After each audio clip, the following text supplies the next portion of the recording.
I loved being in the watch industry, but I had this burning desire to do something for myself, to look after my family myself, and I went into business. I left the Swatch Group. All my mates said I was an idiot at the time. Some of those bad, dark days, I felt like I was an idiot at the time. But I guess at the end of the day, you can't cheat destiny. And I was destined to be in my own business and control of my own destiny, and not in control of somebody else overseas who may decide to hire, fire, change, all that sort of stuff. Welcome to the Dion Guagliardo Podcast, where I interview business people who run or have sold businesses worth a few $1 million all the way through to billions of dollars. While most of my time is spent managing investment portfolios for people after they've had a successful exit, I've always been fascinated by the entire process and hearing the insights that successful entrepreneurs and business people have learned along their journey. At Fortress Family Office, we're an investment portfolio manager, and we manage portfolios for ultra high net worth families. If you'd like to know more about not only the way we approach investment markets, but our philosophy on life and business, feel free to subscribe to my weekly insights note. Go to www.fortressfamilyoffice.com and hit subscribe. In this episode, I interview Graeme Goldman, Executive Chairman at Clark Rubber. Clark Rubber is an iconic Australian retailer founded in 1946, famous for selling pools, foam and rubber products. Graeme is an entrepreneur with over 30 years of experience growing businesses from startups to internationally listed corporations. Throughout this episode, Graeme talks about the contrast of working in corporate versus working for yourself and the importance of choosing your long-term career path. It was also really fun to hear the backstory of his choice when he wears 2 watches, so keep an ear out for that one. If you enjoy the show, feel free to share with family and friends and leave a review. Well, welcome to the show. Thanks for joining us, Graeme. Thanks for having me. Tell us a little bit about your background and how you've got to where you are now as the executive chairman with Clark Rubber. Okay. As you can tell from my accent, I wasn't born in this country. So I was born in Zimbabwe.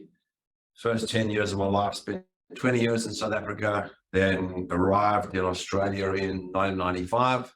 So I barracked for the Wallabies, not the Springboks. I'm an Aussie. My kids are Aussies. I just will always have this weird accent. I came here for safety, security. South Africa was getting a bit crazy in those days. And I qualified as a chartered accountant back in South Africa, came with my wife and my 2-year-old son at the time. Just wanted, typical immigrant, I wanted safety and security. I ended up running Moose, the toy company, then Stussy, then Swatch came knocking. I'm a watch tragic. I'm a big watch tragic. And then from Swatch during the Olympics, I ran with the torch around. Swatch was the official timekeeper for the Sydney Olympics. So it was just unbelievable. And being a watch tragic, for me, if you go to Switzerland 3 times a year, it's like, seriously? Like, I'd do that anyway, kind of story. So, and then I was lucky enough to be promoted to the CEO, the managing director of the Swatch Group. So that's biggest watch company in the world, Amiga launching throughout 17 brands, including Swatch. And then in 2002, my father, who was my hero, died in South Africa, and my whole life was just blown up, basically. He worked for a big corporate back then in South Africa in medical. When he got sick, he had prostate cancer. He was sick for a long period of time. And when he was sick, it was no longer useful to them. They basically treated him like trash and threw him out. And I just looked at that and went, big corporate, is this what's going to happen to me? I loved being in the watch industry, but I had this burning desire to do something for myself, to look after my family myself, and I went into business. I left the Swatch Group. All my mates said I was an idiot at the time. Some of those bad, dark days, I felt like I was an idiot at the time. But I guess at the end of the day, you can't cheat destiny. And I was destined to be in my own business and control of my own destiny, and not in control of somebody else overseas who may decide to hire, fire, change, all that sort of stuff. So in 2003, I resigned and left the Swatch Group on really good terms. I went into my own business, which was with some South African partners, basically as seen on TV products. That then morphed into, call it a divorce, with some bad partners. Then got involved with some other partners, both Aussies, and we built that business, changed the model, tweaked it, built it to as seen on TV in stores, put TV screens into retail. We went from starting with 3 stores, test and Kmart. When we exited that business in 2010, we had 700 TV screens in retail, basically. So Yeah, right. exited, got the mojo back. Awesome. We know what we're doing. Off we go. I then went back into the watch business because all my mates from my Swatch days were now CEOs of watch brands, and I kept on getting them knocking on my door. And it was too easy for me to go back to Switzerland and get involved in watches, which we did. I sold out of that business to my business partner in 2018. We were moving in different directions. Then was given some very strong advice by a close mate. Just chill. Don't jump into something else. Don't have makeup sex after the last breakup. Just chill. Take your time, meet people, talk to people. And that basically led me to Clark Rubber. I met the owner of Clark Rubber in late October 19, at a watch event. He's also a crazy watch guy. And then through a variety of weird and interesting circumstances, as life can be at times, I met my current business partner, Ed Plowman, in Feb of 2020. We put in an offer for Clark Rubber, which got accepted. And then COVID arrived. And everyone went, "Are you guys out of your mind? You're buying a retailer at the beginning of COVID." But we saw a value in the business and we stuck to our guns. And we've been handsomely rewarded, basically 2 years and 2 months into the transaction. Yeah, okay. Now, I understood that you were a watch guy and that at one point you used to wear 2 watches, I've read. Is that still the case, or is that something that used to happen? You've done your homework. Yes, I used to wear 2 watches. I do sometimes wear 2 watches. What happened was this. I joined Swatch in October 99. I get flown to Switzerland. My mind is blown. It's like, oh my God, I'm at the birthplace of watchmaking, basically. And the Swatch building was the original Omega factory, going back to 1890, whatever. So for me as a watch guy to walk in there, it's like going to Mecca kind of story. It's like, oh my God, it's unbelievable.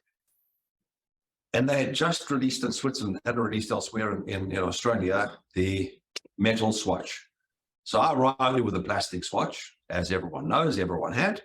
And these guys are walking around with 2 watches. And I'm going, this is unbelievable. Like, I can now wear 2 watches legitimately without people thinking I'm crazy. So I would wear a plastic one and a metal one to show both values. And then when I became the CEO, the MD of the group, there were a lot of brands around. So I couldn't turn around and go, I want to wear an Omega, because the Longines guys would be upset. There was always a Swatch on the wrist, because Swatch was the backbone of that group. So, for me to I use the term, I'm forced to wear an Omega and a Longines and a Rado and a Tissot and a CK and. There's only one way to do it and rotate it, is to wear it on 2 wrists. However, when I left the watch industry, people were like, what's wrong with you? Like, are you a crazy guy? I'd sit on a plane and people would stare at me as though I'd sitting there in my underpants. It's like, guys, it's just 2 watches. It's just 2 watches. Local time. It's not like it's crazy stuff going on. But I'm moving around. I wear watches on both wrists. Sometimes I wear 2 watches up in the moon. I can't decide which one to wear on the day. First world problem, I understand that. But, many people, I don't know, some people have got one wife and many other women in their lives. I've got one wife and many watches. So many watches. Yeah. Well, that's a simple way to go. In terms of when you went into business, and obviously the watch, you've got a love of watch that's taken you down that path. But when you were younger, were you always going to go into business, or was there something else that you were interested in and you fell into it, or how did that sort of progress? Look, I grew up, my dad was a pharmacist. So he had his own pharmacy. I used to pop around there as a kid, got fond memories of it, but business was never a big thing, was never discussed at the family table. It was all, when I was a bit older, we had immigrated, and it was hard. I watched my dad struggle in his early 40s, but he immigrated from Zimbabwe to South Africa. Didn't understand money. It was just life was life. And watched him go through some really, really hard times, which I think deep down were formative in the way in which I conduct myself with regards to strong, good work ethic. And then he went to work for a very big company. And as I said, they treated him like dirt when he left. But for me, it was like, okay, I'm living in South Africa at a very early age when I sort of was matriculating at school. I was already looking towards where can we immigrate to? Because I just looked at the numbers in South Africa and went, you've got 6 million whites, they own everything, they've got the economy, you've got 40 million blacks, they got nothing, they've been screwed over. Just as numbers just didn't make sense. And I was always concerned that the country would fall into civil war. I went, at the end of the day, when it was time to decide what I wanted to do at university, I thought I can either become a doctor, a lawyer, or an accountant. Well, Roman Dutch law doesn't get practiced elsewhere. A doctor, I thought, awesome, great. There's nurses, that's great. But then when somebody told me that you get a cadaver to cut up and you're too, I'm going, I'm not cutting up somebody's dead grandparents. So that was out, which truly just left me as an accountant. So I became another South African Jewish accountant, basically, safe and secure. I'm not a traditional accountant. I've never practiced outside of my articles. And it just is something that was never discussed, but something that I sort of, as I said, fell into when I finished looking at where I was. I was reading a book, I forget what it was, and it said something about be careful of the ladder, be careful on the building of which the ladder is leaning, because when you get to climb to the top of the ladder, you may not like the view. And I read this and I just went, holy smoke, like, this is where I'm at. I'm at the pinnacle. I'm in my mid-30s. I'm the managing director of the Swatch Group, and I love watches, and I can continue doing this for the next 30 years. Can I do this for the next 30 years? Nothing's really going to change. And I went, I want to do more. I want to do more. I really want to push myself. And this, not having no beef about people that choose a corporate career. I guess just based on my personality, I wanted more. Yeah. And as you pursued that, in terms of your strengths and weaknesses and that sort of stuff, what was the biggest strength that you found and as you've gone through your business journey, and how did that help you succeed? I've always had a good understanding of numbers and how activity translates to numbers in a P&L, and how, in reverse, when I look at a P&L, I can see the activity behind it. And I thought that every accountant thought like that, but I got a lot of mates of mine that are accountants, and a lot of them can read a P&L, and they can see what happens in a store, but they can't really put the two together. I know it's a weird one. Yeah, okay. I sort of first thought, or maybe I get this because when I was at Stussy, was owned partially by an ex-exec from Quicksilver, Jim Fisher, lovely guy, and the Hill brothers, the guys behind Globe. They were two ex-skateboarders, basically. And Peter Hill had this unbelievable ability to really understand numbers and activity and numbers. And that really helped me to hone my skills. So I'd say it's the overall understanding of what the numbers mean and what creates the numbers. And I'm good with people, Dion. I'm just a nice guy. I'm good with people. People would say, oh, you're a nice guy, you can be successful. You've got to be you use whatever four-letter word you want to fill the sentence in order to be successful. And I went, I don't think you have to be like that. Surely you can be a decent bloke and still be successful at the end of the day. I'm good with people. Yeah. And is that because you enjoy that, or is there something else in terms of just the way you've been brought up and that sort of thing, or what does that come down to? My dad was very, very good with people, very, very well liked, and possibly because he was such a nice guy is one of the reasons why he ended up in the situation that he ended up in. He was exceptionally trusting and always saw the good in people and was always looking to help people, and didn't see that people would be, there's some shits out there, some really bad people out there that might smile to your face and stab you in the back. If I had that discussion with my dad today, which is not possible, he's no longer with us, he would still argue that no ways everyone's got good in them. There are some bad people out there, plain and simple. Yeah.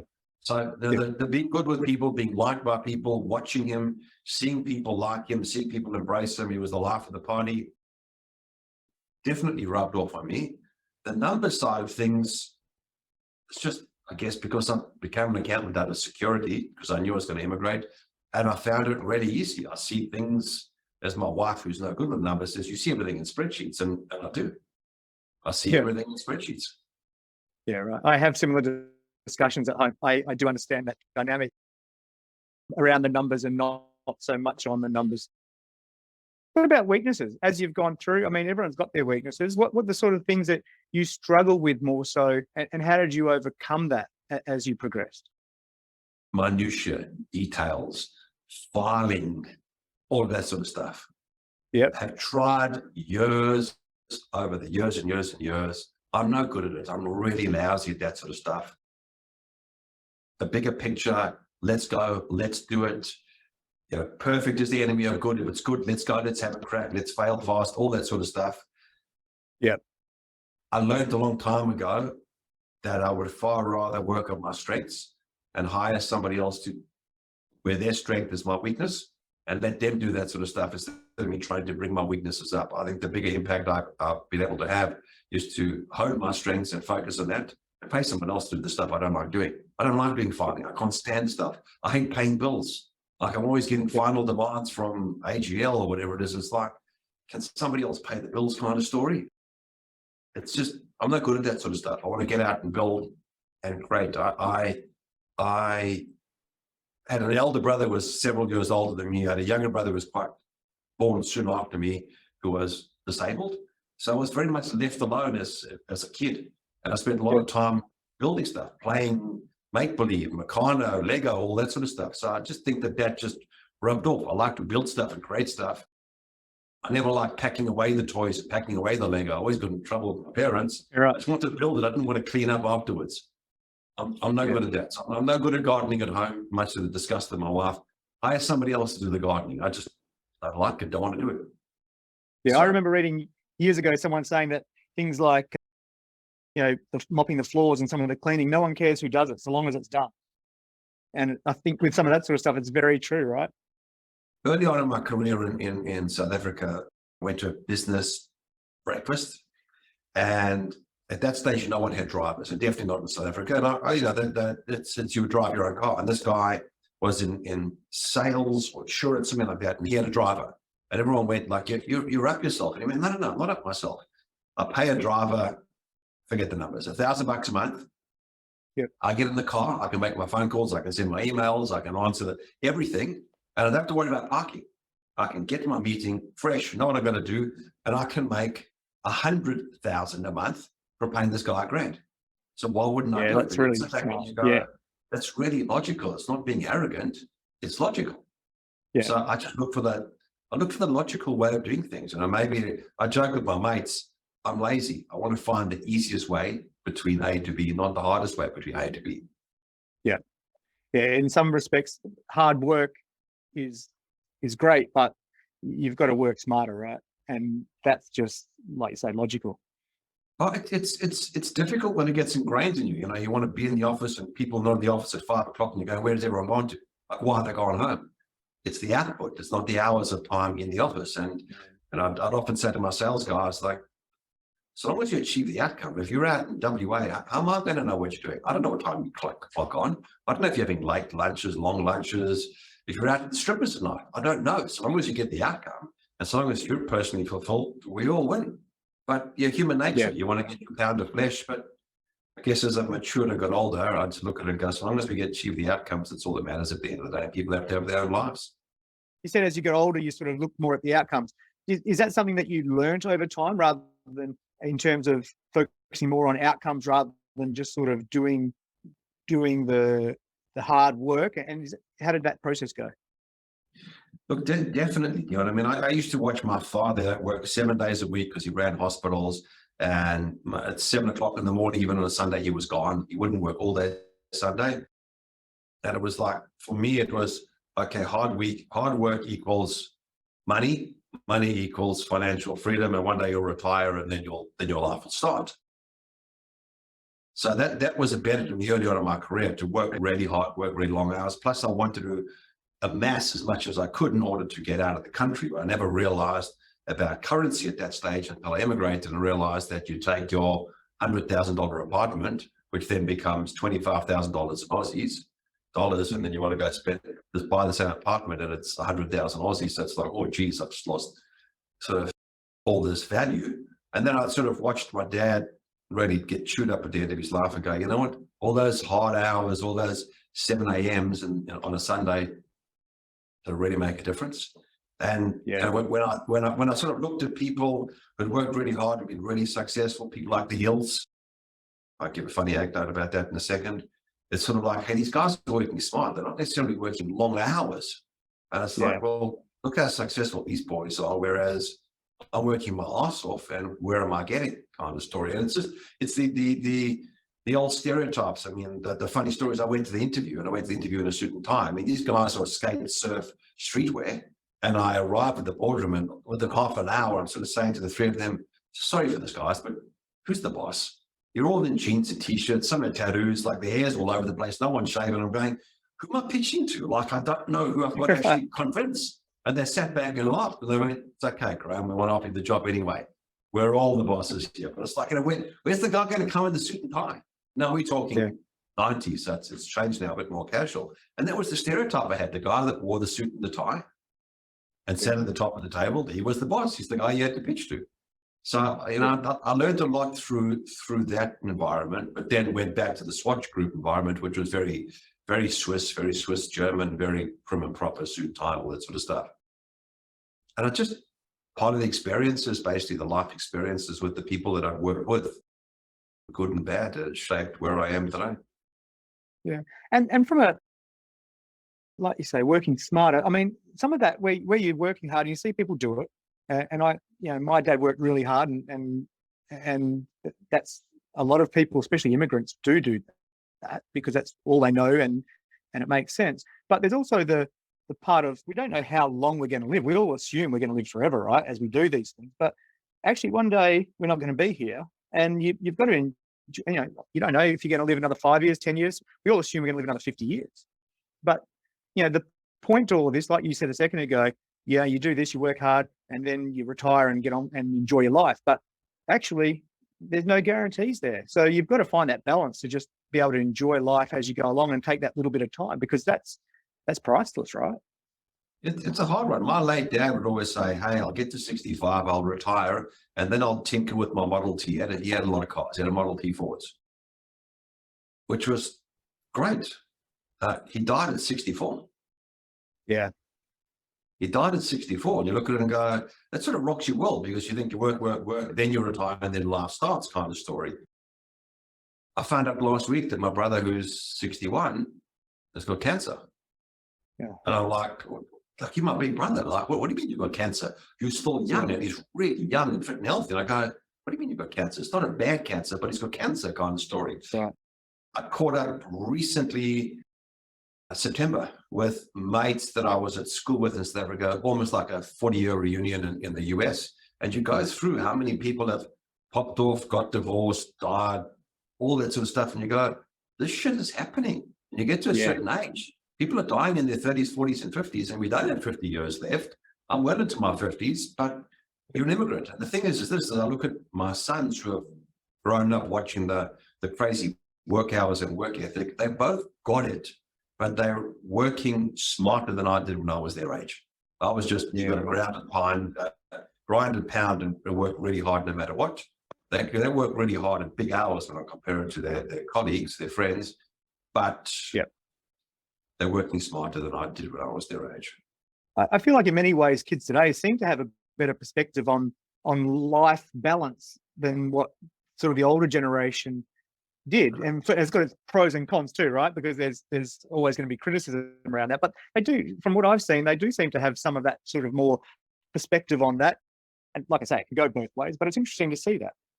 Yeah, it's interesting. It might have swung too much on the other direction, specifically post-COVID. And I think that's going to come back. You start to see all the layoffs in the US and everything, the big layoffs, and we're finding it's easier to hire people. That people are a lot more sticky than they were 6-9 months ago.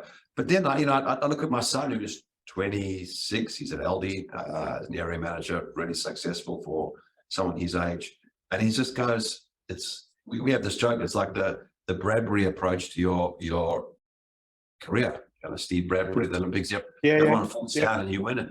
It's like he said, people don't want to work. Even his mates don't want to work. They just like giving up jobs and going overseas for 6 months. And he's like, well, I've accumulated enough leave. I'll go overseas for 3 months, but I'll come back to a great career. I am building my career. And I went, Grant, what you've got to do is just keep on doing it. Half of the secret to success is just turning up. Turning up, that's it. Exactly. And you're right. You're Pendulum's gone a little bit too far. Agreed.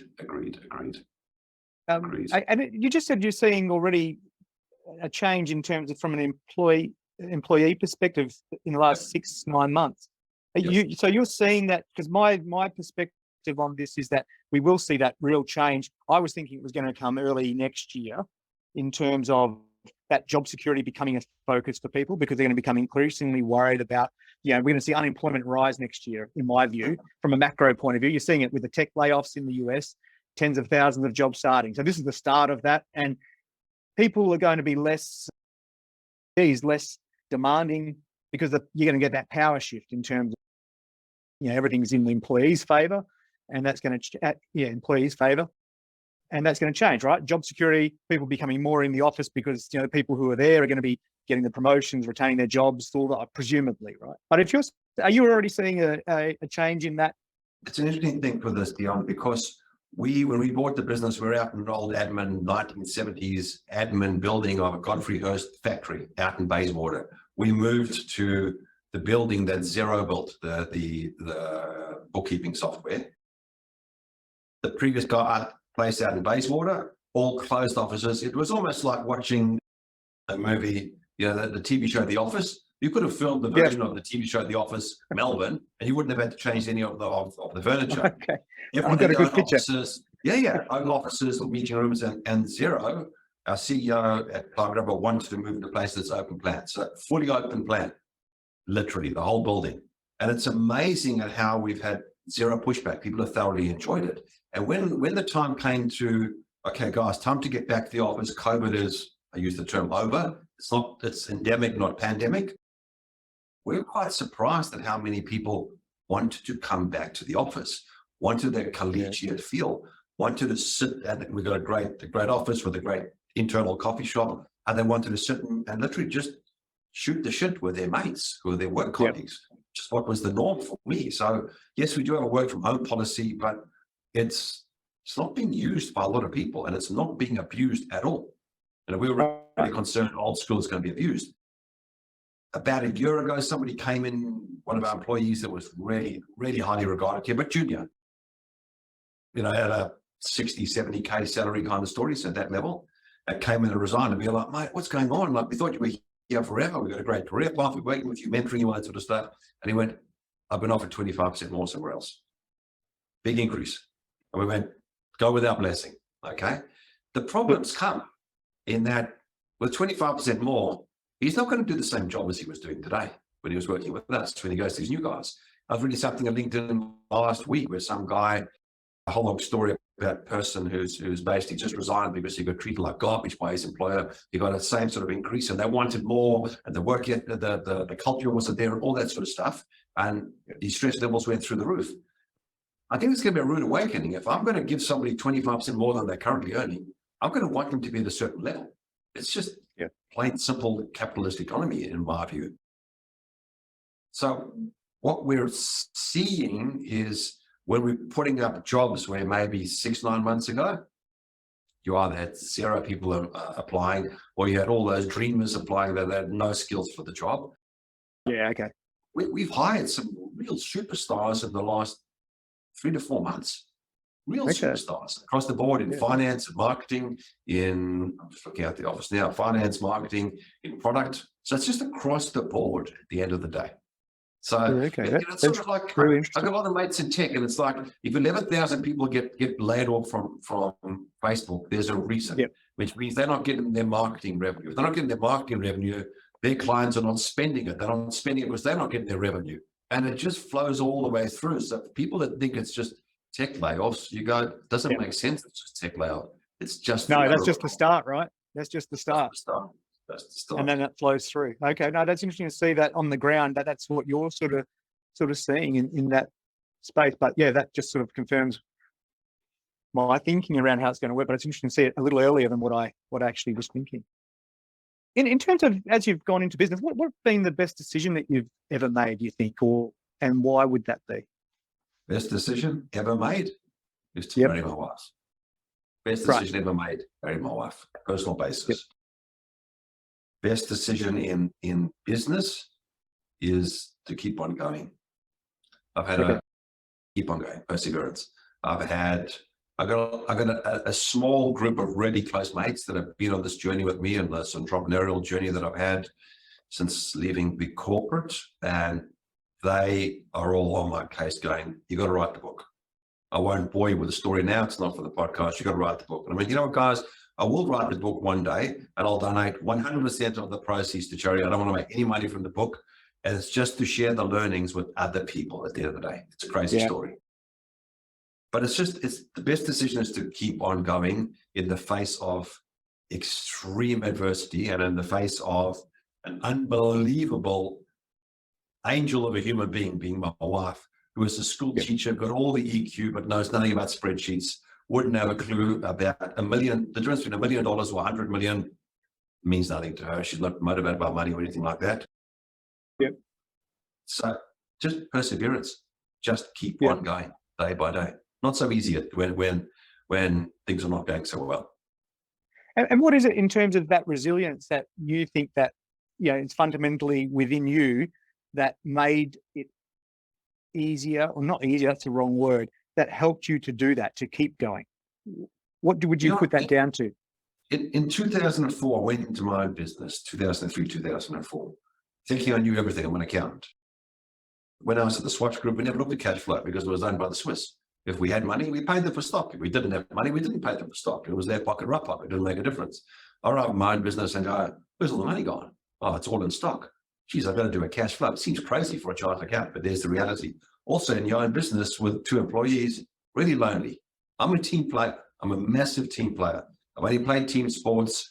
I, as much as this might be politically incorrect, I would prefer to hire somebody that played in team sports, that's got siblings, than to hire a single child who's only played single sports, because they don't understand team. So for me, in 2004, I joined what was then Young Entrepreneurs Organization. It's then become EO Entrepreneurs Organization, 15, 20,000 people on a worldwide basis. That has been my entrepreneurial family. There are a few guys there. We meet once a month. It's like your own board of directors. Everything's 100% confidential. There's no pillow talk, nothing like that. The fact that I've had my tribe, my people that I can speak to, and seen people be on the same journey, to know that it's not just you who have gone to the shit. There are others that have done the same and have come out the other side.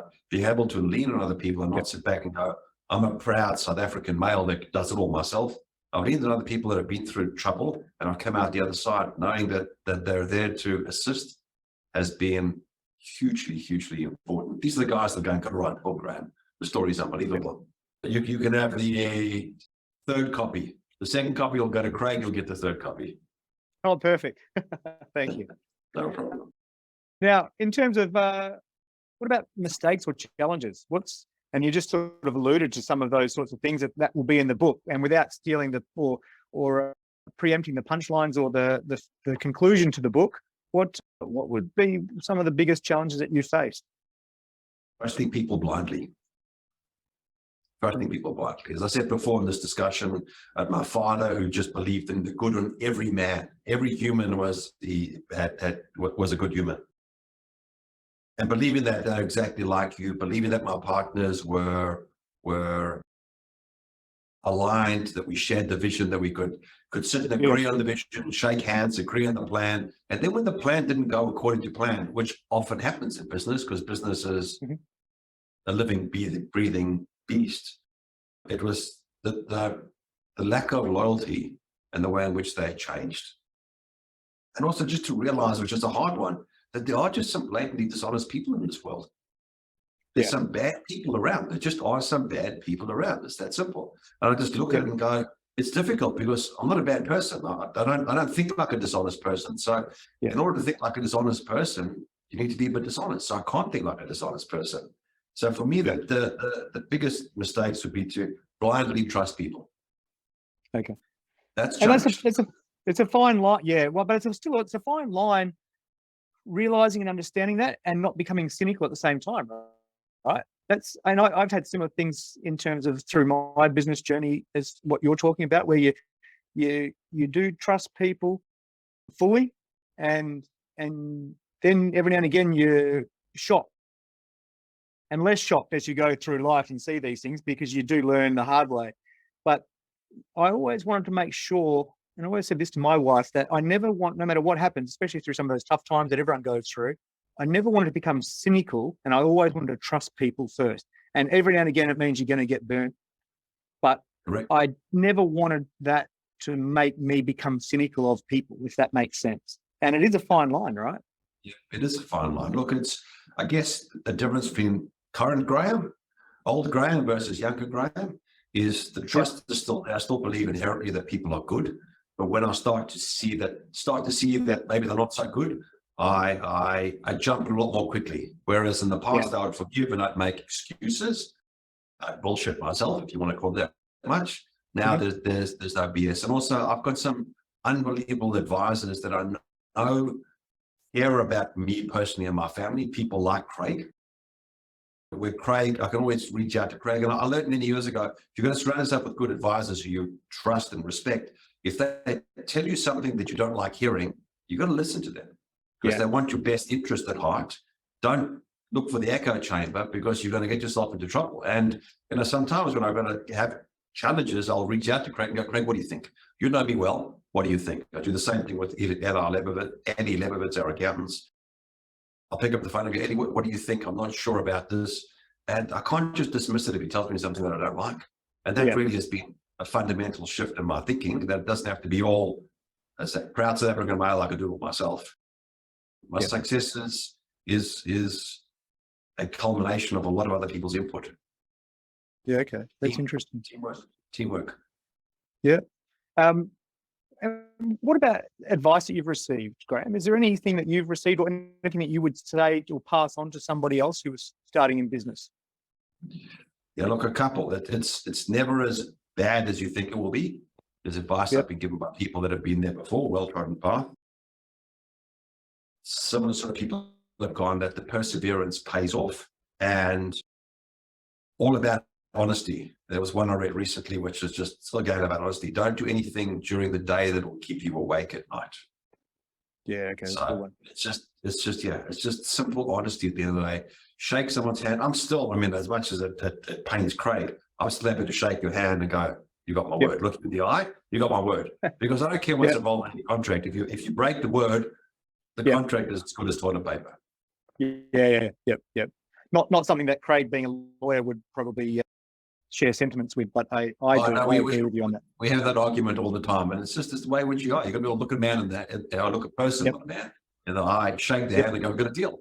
And if they then screw you, it's like, well, sorry, once you screw me once, it's done. It's done. You can never, ever come back from that. I will never, ever do anything or trust anyone who's done dirty by me. Best of luck to them. But there's enough good people in the world who don't need to worry about those people. Yeah, agree 100%. People's true colours come through, right? And that's all you need to know. Money. People change for money. People change for money. That's exactly right. Now, I've got a final 4 quick questions to run through, so I'll fire away. Who's a business person that inspires you? I've had a few based on my past. One of them, Mr. Hayek, the gentleman no longer around, who put together the Swatch Group out of the ashes of what was the quartz crisis in Switzerland, and insane, unbelievable human being. We'd have a board pack which you would budget you'd give to him, which would be 60 pages. There'd be a mistake on page 38, and he's looking at all the brands, every country, and he'd find that mistake and go, "There's a mistake, Mr. Goldman, on page 38," and you'd go, "I checked this 100 times. How did you find the mistake?" So attention to detail for him was unbelievable. Then another gentleman from that, Mr. Sunil, who basically was my boss, I hate that term, but I use that, who was in partnership with the Swiss, who ran large chunks of Asia, the most honorable, decent human being outside of my dad I've ever met.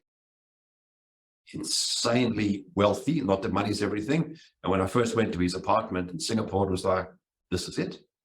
Money is not relevant to him. If you had to meet him, you wouldn't know his net worth, because he's just a normal dude. It's not about the money. All those stories, they're great. You want to talk about on an international basis, I find Richard Branson hugely inspirational. I had the good fortune of meeting him for 30 seconds, basically.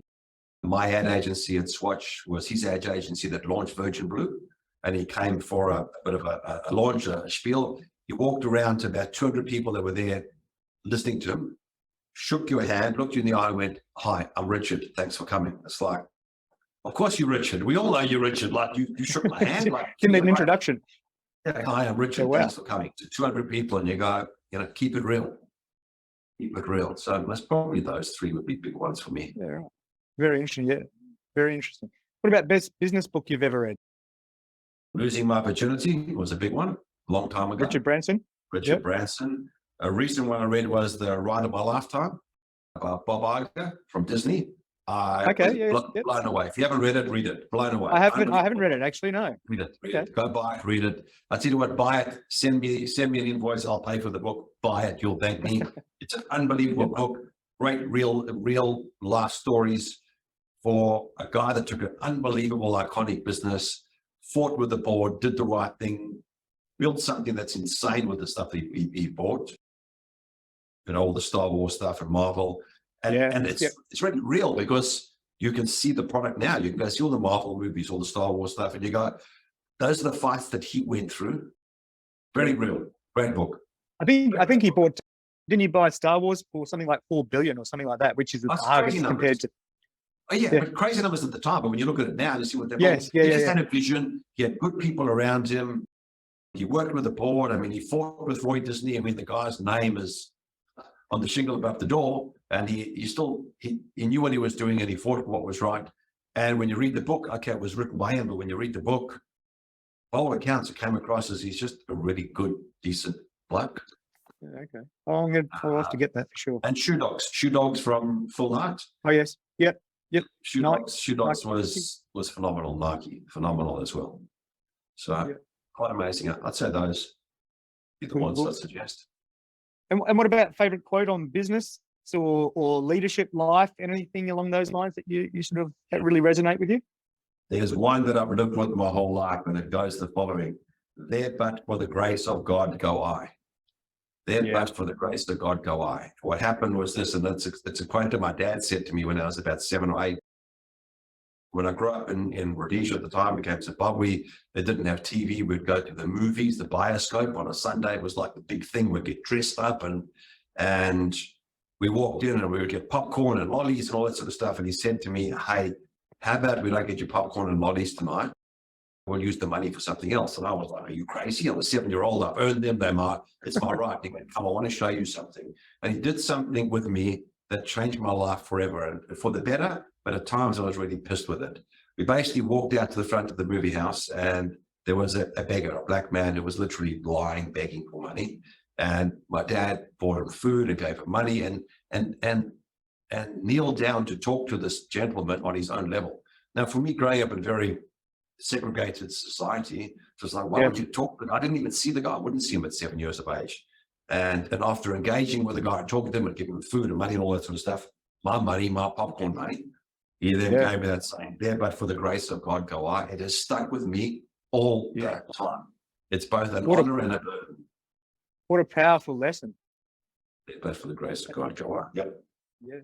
So don't take it for granted what we've got, especially when we've got good stuff going on. Yeah, absolutely. Graeme, now what's next for you and for the business in the years ahead?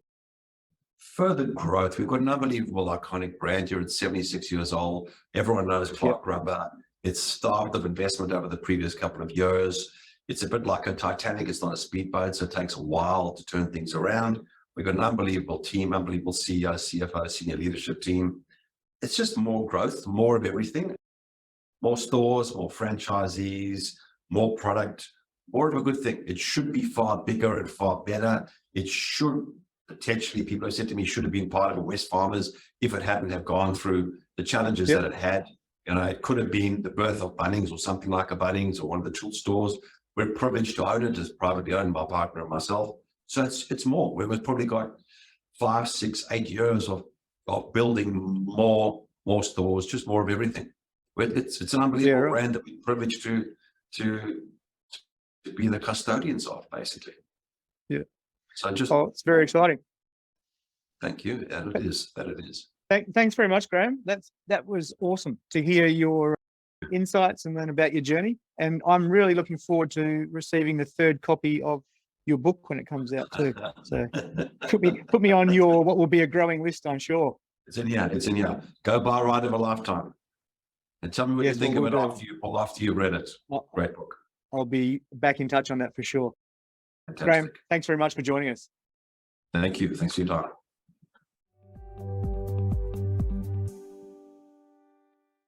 Thanks for listening to this episode. I hope you enjoyed the show. If you did, we would really appreciate it if you would leave a 5-star review and share with family and friends. Thanks.